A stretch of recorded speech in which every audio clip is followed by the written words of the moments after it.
మాటలు కోటలు దాటిస్తాడు నారా లోకేష్ నాయుడు గారు. ఇప్పటికి ఎన్నిసార్లు, ఇప్పటికి 2-3 సార్లు డిఎస్సి మీద ఆయన సవాల్ చేస్తే మేము స్పందించాం.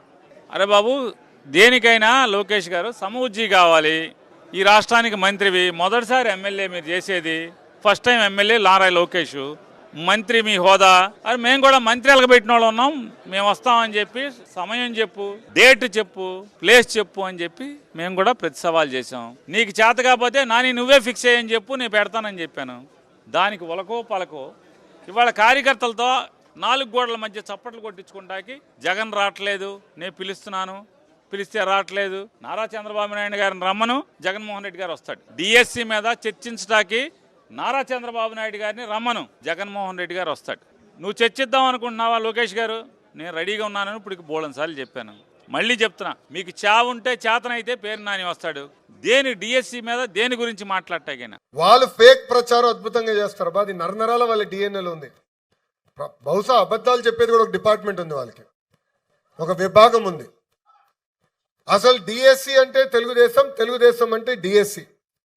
2 లక్షల మంది ఉపాధ్యాయుల్ని నియమించింది తెలుగుదేశం పార్టీ. నేను విద్యాశాఖ మార్చిలో అయిన తర్వాత 150 రోజుల్లో 250 కేసులు పడినా ఎక్కడ ఇబ్బంది లేకుండా 16,000 టీచర్ పోస్టులు మనం భర్తీ చేస్తాం జరిగింది. అందుకే అనుకుంటా ఆ సైకోకి టీచర్లు అంటే చాలా కోపం. ఇప్పుడు ఏకంగా నా పైన ఆరోపణలు చేస్తున్నాడు. అందుకే ఆ వ్యక్తికి చెప్పాలనుకుంటున్నా, జగన్కి, అయ్యా 10th క్లాస్ తప్పిన బ్యాచ్ మేము కాదు, అయ్యా స్టాన్ఫర్డ్కి వెళ్ళిన బ్యాచ్ మేము. 3వ సారి నిన్ను ఛాలెంజ్ చేస్తున్నా Jagan. My dear Jagan, time date నువ్వు ఫిక్స్ చేయి, చర్చకు నేను సిద్ధం, నువ్వు సిద్ధమా అంటున్నా. 16 నెలలు జైలుకి వెళ్ళింది ఎవరో ప్రజలకు బాగా తెలుసబ్బా. దొంగ సొమ్ము పెట్టి దొంగ పేపర్, దొంగ ఛానల్ నడిపించింది ఎవడో కూడా ప్రజలకి బాగా తెలుసు. డిఎస్సి గురించి చర్చిద్దాం. మీరు ముఖ్యమంత్రిగా ఉన్నప్పుడు గ్రూప్ 1 కుంభకోణం గురించి చర్చిద్దాం. క్వార్టర్ బాటిల్ కుంభకోణం గురించి కూడా చర్చిద్దాం. నేను రెడీ అని చెప్తున్నా. మొన్న ఛాలెంజ్ చేస్తే ఆయన పక్కన ఒక చెంచా బయటకు వచ్చాడు. అరే నేను ఛాలెంజ్ చేసింది మీ నాయకుడిని, దమ్ము ధైర్యం మీ నాయకుడికి లేదు, మధ్యలో నువ్వేడా వచ్చి నాకు ఛాలెంజ్ చేశాడు. ఆయన ఛాలెంజ్ చేశాడు, నేను రెడీ అన్నా. అరే సిబిఐ ఎంక్వైరీ అంటున్నాడు. అరే సిబిఐ మీకు అంత ప్రేమగా ఉంటే ఎందుకు స్టే తెచ్చుకున్నావు అబ్బా బాబాయ్ హత్యలో? సిబిఐ నీకు అంత ప్రేమ ఉంటే నీ సొంత కేసులు ముందరికి వెళ్లకుండా కోర్టుకి వాయిదాలు ఎందుకు వేస్తున్నారా బాయ్? అవన్నీ మాకు కంపడట్లేదా, మర్చిపోతామా అనుకుంటున్నారా? నేను మళ్ళీ ఛాలెంజ్ చేస్తున్నా, ఐఎమ్ రెడీ. మీరు రెడీనా అని అడుగుతున్నా.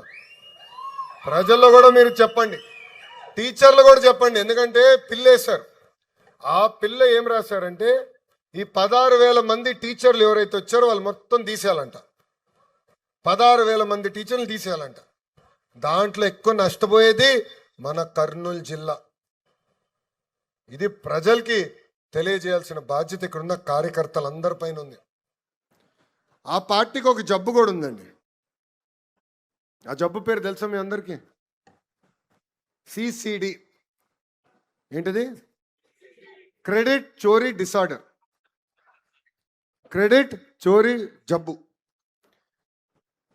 గూగుల్ మనం తీసుకొస్తే ఆయన అంటాడు, నేను ఆల్రెడీ మాట్లాడాను, డావోస్లో కలిసిన గూగుల్ నేనే తీసుకొచ్చినాడు. మళ్ళీ 5 సంవత్సరాలు ఎందుకు తీసుకురాలి రబీ? దాని తర్వాత ఆసిల్లర్ మిత్తల్ అని ఒక పెద్ద స్టీల్ ప్లాంట్ తీసుకొచ్చాం. పాపం ఆ కంపెనీకి తెలిసిన వ్యక్తి ఆదిత్య మిత్తల్, ప్రమోటర్ నాకు బాగా తెలుసు, ఒక జూమ్ కాల్లో క్లోజ్ చేశారు. అయిపోయింది, వచ్చారు. అది బయటకు వచ్చింది న్యూస్. ఈ మహానుభావుడు ప్రెస్ మీట్ పెట్టి అది రాదు, పక్క రాష్ట్రానికి వెళ్ళిపోయింది, వీళ్ళు ఒకే దుష్ప్రచారం చేస్తున్నారు, అది రానే రాదు రబీ అంటాడు. తీసుకొచ్చావు, శంకుస్థాపన అయింది, నేను తీసుకొచ్చానంటాడు. ఇట్లనే కానిస్తే, ఇట్లనే మనం ఊరుకుంటే ఆగస్ట్ 15 వచ్చినప్పుడు చెప్తాడు. ఏం చెప్తాడంటే, మా తాత పోరాడాడు రబాయ్ స్వాతంత్రానికి, గాంధీ తాత కన్నా మా తాత గొప్పవాడు, మా తాత వల్లనే స్వాతంత్రం వచ్చిందని చెప్తాడు. ఇది క్రెడిట్ చోరీ డిసార్డర్ అంటే. ఇప్పుడు భోగాపురం పైన కూడా బయలుదేరాడు. 5 సంవత్సరాలు ఏం పనులు చేయలా, పట్టించుకోలా, కనీసం ఒక్కసారి వెళ్ళి చూడలా. ఇప్పుడు ఎయిర్పోర్ట్ అయిపోయింది, ప్రధానమంత్రి గారు వచ్చి ఓపెనింగ్ వస్తుంటే ఇప్పుడు బయలుదేరాడు మహానుభావుడు. అందుకే ఆ జబ్బు ఉంది పాపం. లండన్ మందులు సరిగ్గా పనిచేయట్లేదు ఈ మధ్యన. ఇదంతా ప్రజలకి తెలియజేయాల్సిన బాధ్యత ఇక్కడ అందరిపైన ఉంది. ఎందుకంటే పని చేస్తాం ఎంత ముఖ్యమో మన చేసిన పనులు ప్రజలు తెలియజేయాలి.